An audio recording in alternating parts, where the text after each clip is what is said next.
Hello, welcome back to the channel. In this video, I am going to discuss AS Physics, October-November 2023 paper 21. So are you ready? Let us get started. First question, A, compare scalar and vector quantities. This is just like giving you free marks because you're supposed to memorize the definition of scalar and vector quantities. So look at scalar. Scalar quantity is a quantity that consists of magnitudes only. So I'm going to highlight the keywords here, magnitude. Whereas vector quantity is a quantity which consists of both magnitude as well as direction. So if you write down the keywords that are highlighted here, you will be gaining 2 marks. B, the radius of a small sphere is determined from a measurement of the volume of a sphere. The sphere is submerged in water, displacing some of the water into a measuring cylinder as shown in Fig 1.1. The measured volume of the displaced water is 28 plus minus 0.3 cm cubed. So beware of the units given here. Now, calculate first part, the radius in cm. Beware, they want it to be in cm, so you need not have to convert it into meter. So I have to write down the volume of the sphere first, which is 4 over 3 pi r cubed. And since the volume of the sphere is already been given, so all you need to do is just write down, sub in whatever numbers that are given here. So 28 is equal to 4 over 3 pi r cubed. R is equal to cube root 28 times 3. Do your cross multiplication over 4 pi. And use your calculator. After that, you should be gaining R equals 1.88 cm. Please make sure that you write down your answer in terms of 2 to 3 significant figures. So 1.88 cm or 1.9 cm will be accepted. Second part, the percentage uncertainty in the radius of the sphere. Since I have the equation of the sphere, the volume of the sphere, which is equal to 4 over 3 pi r cubed. 4 over 3 is a number that is no fractional uncertainty. To find the percentage uncertainty, you need to write down the fractional uncertainty of the equation. So volume, the fractional uncertainty of the volume is delta V over V. And to find the percentage uncertainty, just times 100%. 4 over 3, just a number, there is no fractional uncertainty, therefore there is no percentage uncertainty. Pi is a constant which has no fractional uncertainty. There's no fractional uncertainty and hence no percentage uncertainty. And what about r cubed here? Remember, to find your fractional uncertainty, you need to take the power of r, which is 3, times the fractional uncertainty of r, and times 100%. And since the question asks you to find the radius, the percentage uncertainty of the radius, I am going to make the percentage uncertainty of the radius as the subject. So I'm going to change it. 3 delta r over r, I just change the position. Delta v over v times 100%. I'm going to move 3 to the other side. So I have delta r over r times 100% equals, since 3 is being moved to the other side, I have 1 over 3 delta v over v times 100%. Delta r over r times 100%, this is what we call percentage uncertainty of radius, which is equal to 1 over 3 times delta v, which is already been given, 0.5 over 28, the v value, and times 100%. And let your calculator do the rest. You should be getting 0.6%. And bear in mind, percentage uncertainty can be denoted as 1 to 2 significant figures only with the unit of percent. So I'm going to put it in terms of 1 significant figure. So 0.6 is the answer.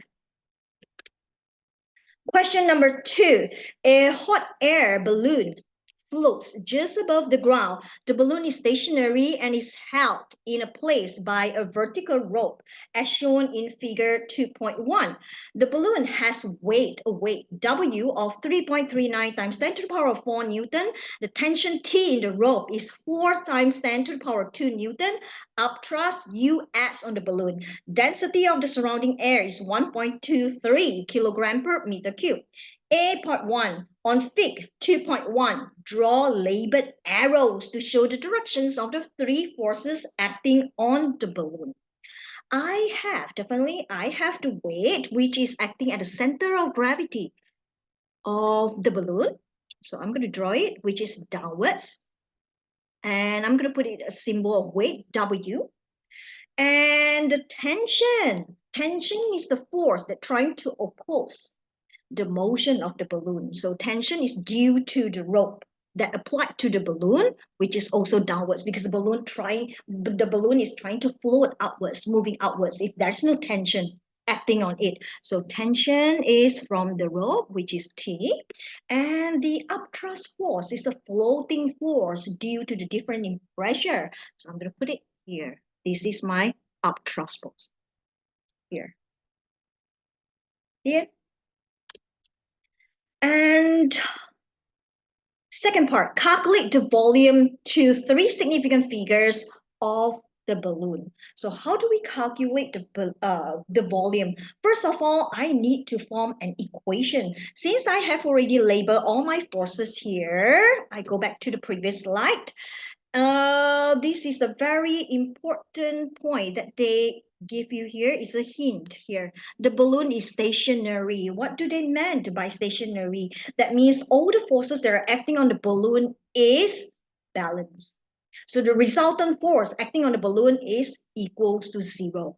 Therefore, I can form an equation. U, upthrust force, is equal to tension plus the weight of the balloon, which I'm going to write down here. U equals tension plus the weight. So I find my upthrust force first. The tension is given as 4 times 10 to the power of 2, and the weight is given as 3.39 times 10 to the power of 4, and my upthrust force is 34300 Newton. It doesn't matter if I put more than 3 significant figures because this is not my final answer. After that, since I have my upthrust force is equal to rho Vg. I have my equation for the upthrust force. I just sub in my upthrust force, 34300 is equal to the density of the air, which is 1.23 given here, times the volume of the balloon and times the value of g, gravitational acceleration, which is 9.81. And make v as a subject, which is 34300, divide 1.23 times 9.81, and my answer is 2.84 times 10 to the power of 3 meter cube. And I put it in terms of 3 significant figures, 2.84 times 10 to the power of 3. The next one, the third one, the balloon is released from the rope. Calculate the initial acceleration of the balloon. So when I see the word acceleration, straight away I remember an equation, Newton's second law, and I modify it to become F equals ma. F ma. So since the balloon is released from the rope, the F is related to the tension of the rope. 4 times 10 to the power of 2 equals, how do I find mass? But don't you forget that the weight of the balloon is being given. So I just write down somewhere here, W is equal to mg. This is the equation of weight. To find my mass is equal to weight over g. And the weight of the balloon is 3.39 times 10 to the power of 4. So 3.39 times 10 to the power of 4 over 9.81. I'm going to sub into the equation here. 3.39 times 10 to the power of 4 over 9.81 and times the A.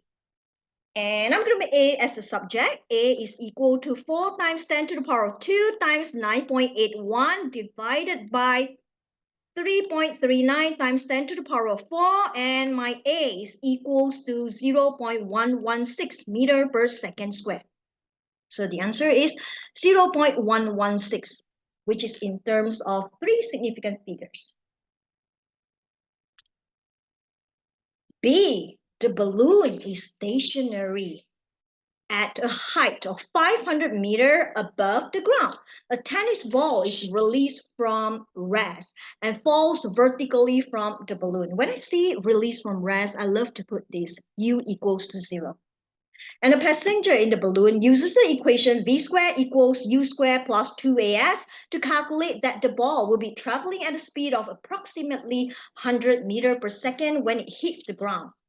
Explain why the actual speed of the ball will be much lower than 100 meters per second when it hits the ground. So they are giving you 3 marks here. In other words, they are asking you why the actual speed. Do you still remember that when the experiment is being conducted, this experiment is being conducted on Earth.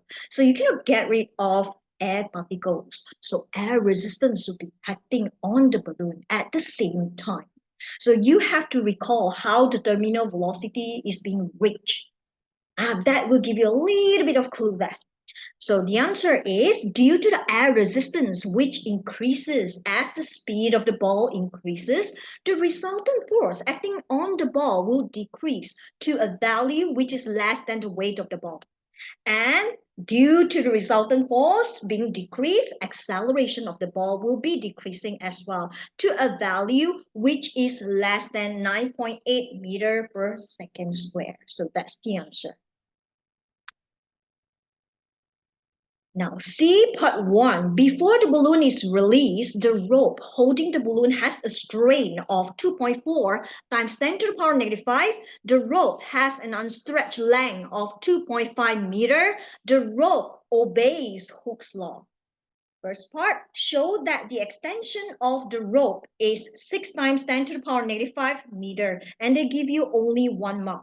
So it means that it is not so hard after all. I'm going to write down the equation of strain. This is a symbol of strain is equal to the extension of the rope over original length or initial length or unstretched length of the rope.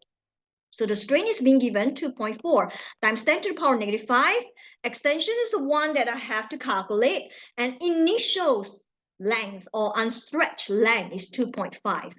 X equals 2.5 times 2.4 times 10 to the power negative 5. And I got exactly 6.0 times 10 to the power negative 5 meter. Done. The next one, calculate the elastic potential energy or EP of the rope. So I am going to write down the equation that I'm going to use since the force is being given, which is the tension of the rope. And I have already shown that my extension is 6 times 10 to the power of negative 5. So I can use half Fx as my elastic potential energy. So half F would be the tension of the rope, which is 4 times 10 to the power of 2. And extension, I just copy from the first part, which is 6 times 10 to the power negative 5. And I got 0.012 joules as my answer. This is 2 significant figures. The next one, third part, the rope holding the balloon is replaced with a new one of the same original length, which is 2.5 meters, and cross-sectional area. Tension is unchanged. And the new rope also obeys Hooke's law. The new rope is made from the material of lower Young modulus. This is super duper important. State and explain the effect of the lower Young modulus on the elastic potential energy of the rope. When you see this type of question and they're giving you 2 marks, you have to relate. Maybe easiest way is to use equation to relate Young modulus and elastic potential energy. And I did that. So first of all, this is the equation of Young modulus, and you have to explain every symbols that you use. So Y is equal to FL over AX because Young modulus is equal to stress over strain. F over A is stress. Extension over original length is strain. And this Y represents my Young modulus. And they have already told us from the question that F is constant, length is constant because there's no change, surface area are all constant. So from here, I can say that Young modulus is inversely proportional to the extension of the rope. And when Young modulus decreases or lower Young modulus, X will increase because they are inversely proportional to each other. Since EPE, elastic potential energy, is equal to half Fx and F is constant, remember? EPE is directly proportional to extension. Since extension increases, EPE will also increase. That's the answer. Elastic potential energy will also increase. That's the answer. The next one, question number 3. A trolley A moves along a horizontal surface at a constant velocity towards another trolley B, which is moving at a lower constant speed in the same direction. Oh, this is super duper important. So I have to highlight this. Figure 3.1 shows the trolleys at time t equals 0. Table 3.1 shows data for the trolleys, and the two trolleys collide elastically and then separate. Resistive forces are negligible. Thank goodness to that. Figure 3.2 shows the variation with time t of the velocity v for trolley B. Now, A, state what is represented by the area under velocity time graph. This is like first topic and they ask you in the third question. So the area under velocity time graph represents the displacement. Remember that. B, use table 3.1 and figure 3.2 to determine, first part, the acceleration of the trolley B during the collision. So since they asked about the acceleration, so just write down the equation of acceleration. A equals to V minus U over T. Go back to the question, the final velocity. I am going back to the graph. This is what we call final velocity of the B, which is 0.3. And the initial velocity of the B is at time equal to 0 second, which is equal to 0.12. So I have U, I have V. Now I need to find the time from initial velocity changes to final velocity. So this is 0.12345. This is 0.15, and this is 1, 2, 3, 4, 5. This is 0.35. So the time taken is 0.35 minus 0.15. Final velocity is 0.3. Initial velocity is 0.12. And you should be getting 0.9 as your acceleration. So I put it in terms of two significant figures, 0.90 meter per second squared. The next one, the magnitude and direction of the final velocity of A. For final velocity of A, I got to use the principle of conservation of momentum, which total momentum before the collision, because both A and B are moving, so they have momentum, and momentum after the collision. So I just sub in values provided, and I got my VA as negative 0.06 meter per second. So the magnitude, remember, I put 0.06, one significant figure, but hey, that's not my final answer. I haven't filled in the blank. So when I fill in the blank, I have to bear in mind that I have to put in at least two significant figures. That is why I put one more zero, 0.060 meter per second as my final velocity of A. And what about the direction? Since I get a negative, it means that the direction of the final velocity of A is opposite to its original direction. The next one, on figure 3.2, sketch the variation of the velocity of trolley A with time t from t equal to 0 to t equals to 0.5 second. And they just give you the variation of the velocity of B. So I have to do for A. But before that, I have to write down the time where the velocity changes. This is at 0.5 0.15. This is at 0.35. And then after that, I know that initial velocity of A is 0.48. It is given, by the way.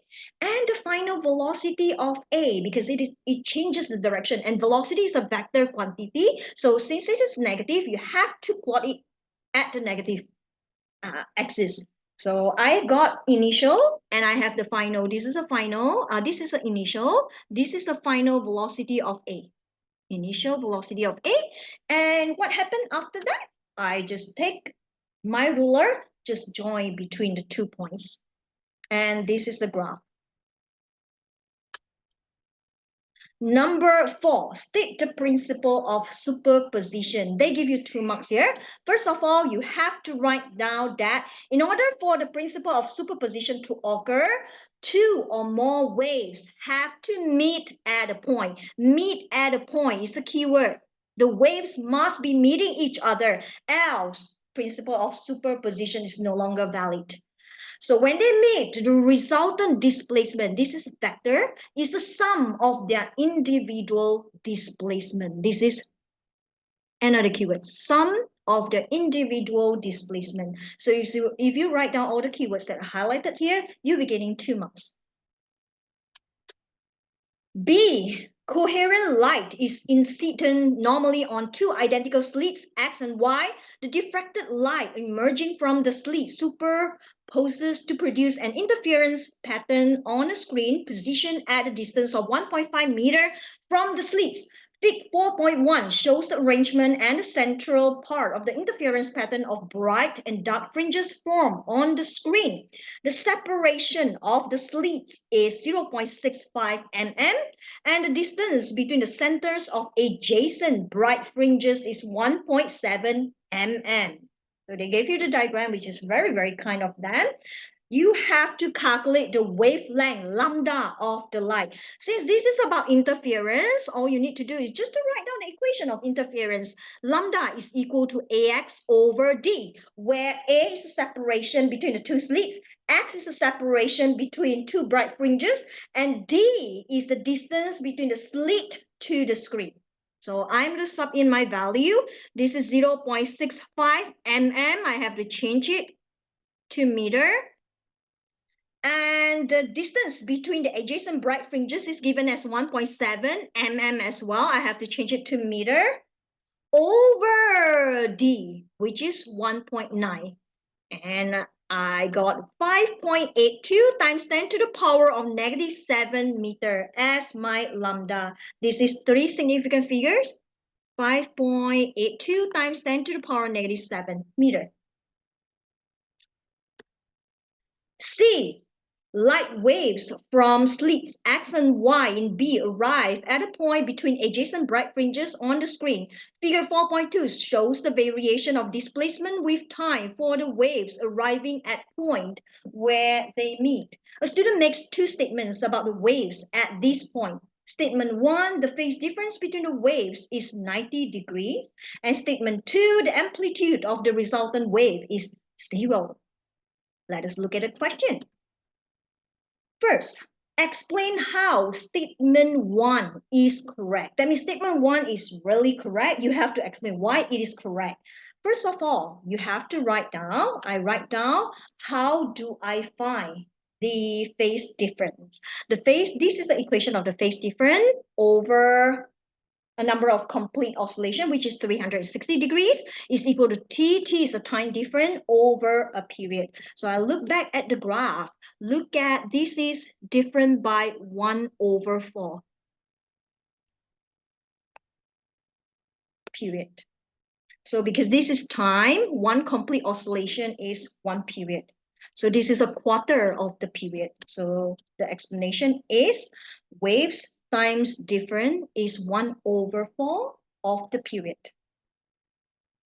And the second part, state and explain whether statement 2 is correct. I said no to that. Why? Because if you want statement 2 to be correct, then these 2 waves must have a phase difference of 180 degrees, or they must be out of phase by 180 degrees, but they are not, because crest of this wave does not meet, crest of wave from X does not meet the trough of the waves from Y. That is why you would not get amplitude 0. So the waves are not 180 degrees out of phase. That's the reason. That's the explanation.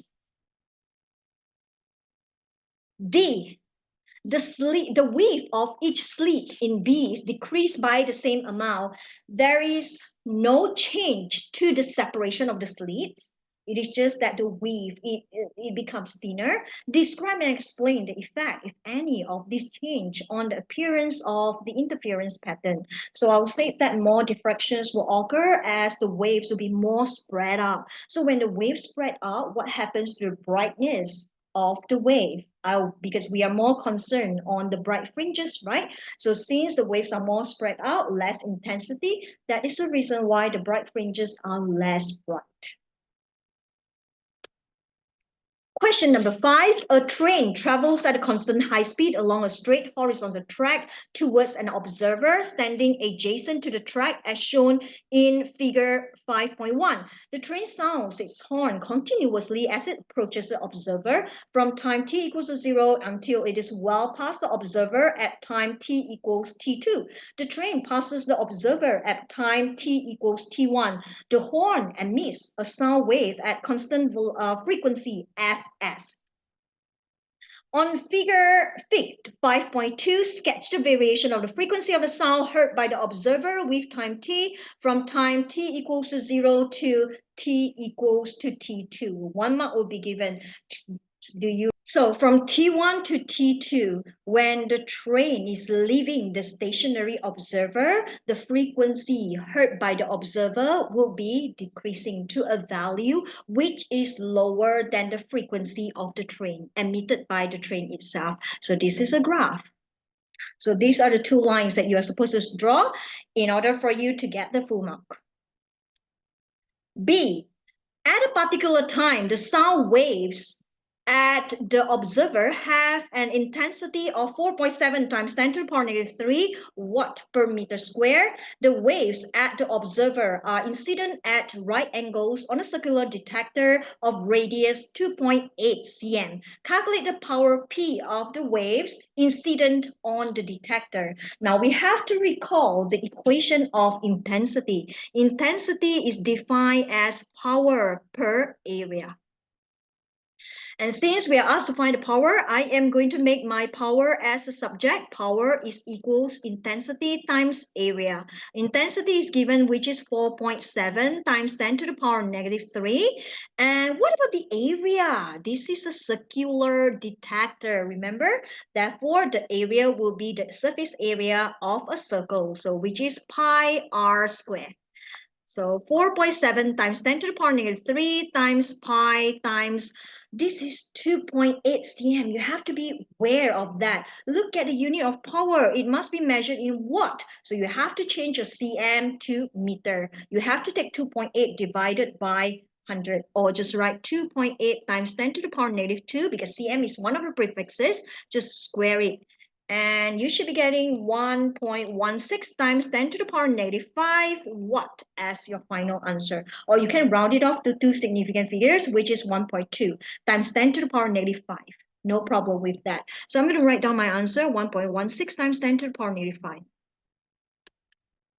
The next question number 6, a battery is connected to a circuit with a light-dependent resistor, LDR, 2 fixed resistors, and a voltmeter, as shown in Fig 6.1. Battery has an electromotive force, EMF, of 25 volt and negligible internal resistance. The resistors have resistances of 320 ohm and 240 ohm.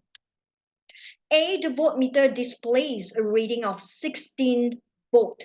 Show that the current in the battery is 0.050 ampere. And this is 1 mark question. I am going to use Ohm's law, V equals IR. V is the reading from the voltmeter, 16 volt. I is the one that I have to find, and the resistance, because the voltmeter is connected to 320 ohm, and therefore my resistance is 320. So I'm going to put 320. I is equal to 0.050 ampere. I got exactly the same answer. Second part, calculate the resistance of the LDR. Now, this type of question is a little bit confusing. That is why they give you 3 marks here, because it is not easy. First of all, I find the voltage or the potential difference across the 240 ohm here. I'm going back to this part. So voltmeter here measures 16 volt. Since 320 ohm is in series with LDR and 240 ohm, the total EMF or the EMF or the total PD is equal to the PD across 320 ohm plus the PD across LDR and the PD across 240 ohm, because they are in parallel. So when they are arranged in parallel, they share the same PV. And this is 25, 16 volt plus potential difference across LDR and 240 ohm. From there, I get a value of the potential difference across LDR and 240 ohm. So I'm going to do it here. I find my potential difference of 240 ohm and LDR. This is N, which is equal to 25 volt minus 16 volt, and I got 9 volt. From there, I find my total resistance first, because LDR and the 240 ohm are arranged in parallel. I need to find the total resistance first. To find the total resistance, I need the total, okay, or 9 volt is equal to I times R total between 240 ohm and LDR. So I find the R total between LDR and 240 ohm. Between, okay, I better write it down to avoid confusion.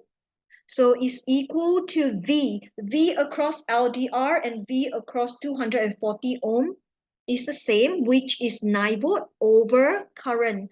Current is 0.05. And I got 180 ohm. Since this is LDR and this is 240 ohm, they are arranged in parallel, I got the total resistance between them. So since they are arranged in parallel, 1 over 180 is equal to 1 over resistance of LDR plus 1 over 240. When you work that out, you should be getting R of the LDR to be 720 ohm. So 720 ohm is the answer. The next one, determine the ratio power dissipated in the LDR to power dissipated in the 240 ohm resistor. In this case, I'm using power equals V squared over R, because LDR and 240 ohm are arranged in parallel, so I can cancel the V. And power in LDR first, which is equal to V squared over resistance of LDR, which is 720. Remember the one that we just calculated? And power of 220 ohm, which is V squared over 240. Sorry, it's 240 ohm. So first equation, second equation. So first equation, divide the second equation, power of LDR over power of 240 ohm, which is equal to V squared over 720 times 240 over V squared. Now my favorite part, I can cancel the V squared. 240 divide 720, I got 0.33 as my ratio. So 0.33 is the answer. B, the intensity of the light incident on the LDR increases. State and explain what happens to the voltmeter reading.